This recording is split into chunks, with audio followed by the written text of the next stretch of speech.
Harihi Om Tat Sat. Harihi Om Tat Sat. Jai Guru. I was speaking about introspection. How important, exclusive and wholesome it is. Somewhere on listening to it, it was who developed or a question on it. If introspection is so important and it is inevitable, necessary and wholesome, is it by itself sufficient and no meditation is called for? Apparently somewhat like this was the question. I shall give you the answer for it. The word introspection has to be understood, then only it can be practiced well. All our interactions are to a very large extent or almost exclusively sensory. Now I am speaking to you and interacting with you in a way, making you listen to what I say. In doing this, you should understand, I am using my mouth and tongue. Now this is a bodily act. Suppose you want to do introspection, to help you, you start reading the book. That is also a sensory activity. In order to help introspection, you will have to read books or listen to somebody speak, your guru or a Mahatma's speech. When he speaks, you look at him. That is a visual interaction. You hear him. It is an auditory interaction. Side by side, you also receive the words and try to understand them. That is a mento-intellectual exertion. Now, when from this interactional level, we recede to the introspectional level, when you do introspection by yourself, the physical body or senses are not involved. Introspection is done primarily by the mind and intelligence. So it is an internal activity. What will you introspect on? You will introspect on the truths that you have heard. And what are the truths? What are the truths? In the 4 Vedas, there are 4 Mahavakyas. The first Mahavakya is Prajnanam Brahma. The supreme reality is in the nature of knowledge. So your introspection should take you to this concept. I want to get hold of Brahman, and Brahman is in the nature of knowledge. Where is this knowledge? In order to have knowledge, what should I do? I must take up the knowing process enquiry. Enquiry is purely and solely a mental, intellectual activity. So you recede from sensory activity and you get focused on inner activity. In the inner activity too, introspection can be a little spread out, plural. You can think of many concepts, try to rationalize them, arrive at one concept. And what is that one concept? Prajnanam Brahma. The next is Aham Brahmasmi. I myself am Brahman. So your introspection should recede to I am Brahman. So Brahman is myself. What is this I? What is this amness? Does the I express itself as am?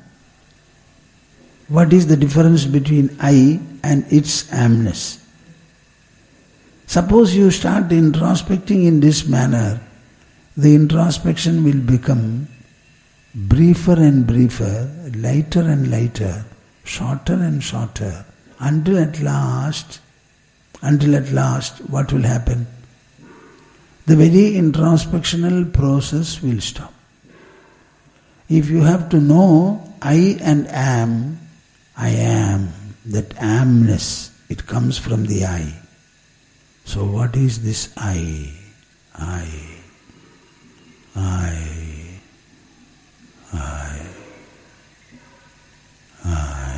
In order to understand the I, you have to leave every thought process.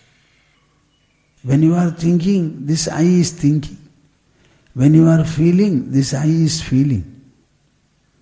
Now we have to transcend the feeling, transcend the thinking, transcend the memorizing, and reach the source I. Does it not mean meditation?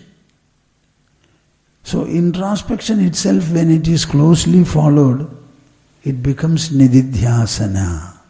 Nididhyasana. There are 3 steps. One is shravana, listening to the truth from the Guru. After listening, stabilizing it by your own introspection, manana. And the manana itself resolves into nididhyasana. In the nididhyasana, you only contemplate upon the truth. Here the truth is I.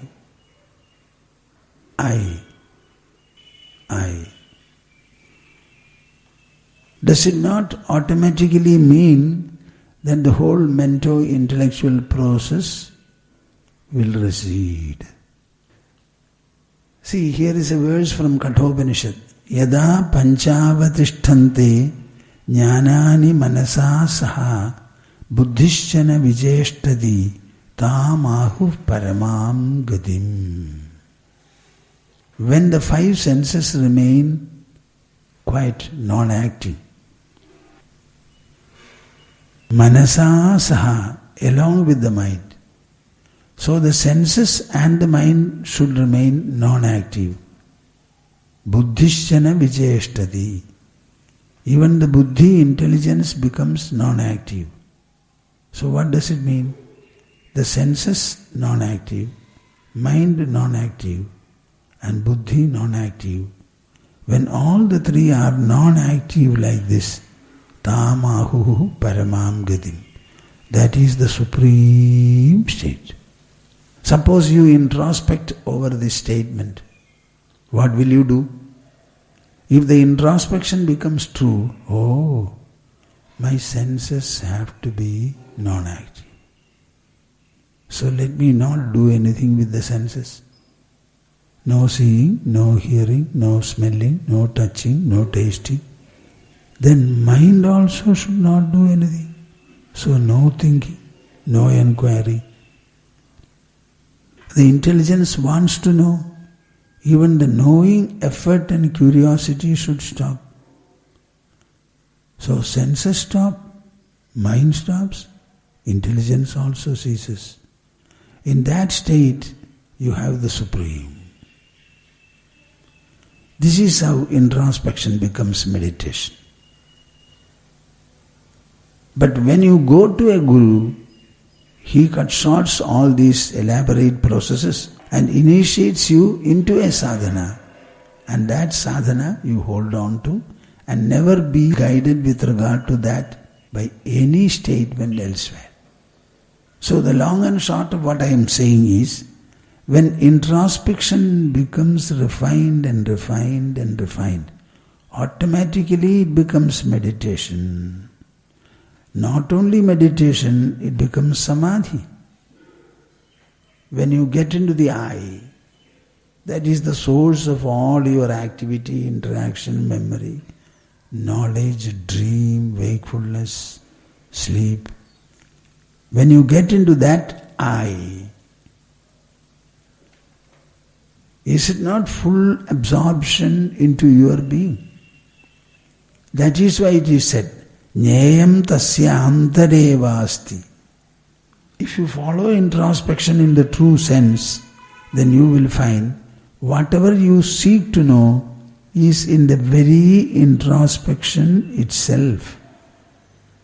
We want to know what thinks, what inquires, what understands, what sleeps, what dreams, and what is wakeful. So the introspection itself is such that it reveals to you what you want to know. That revelation will be in a state of absorption and inwardness. Hari Om Tats Jai Guru.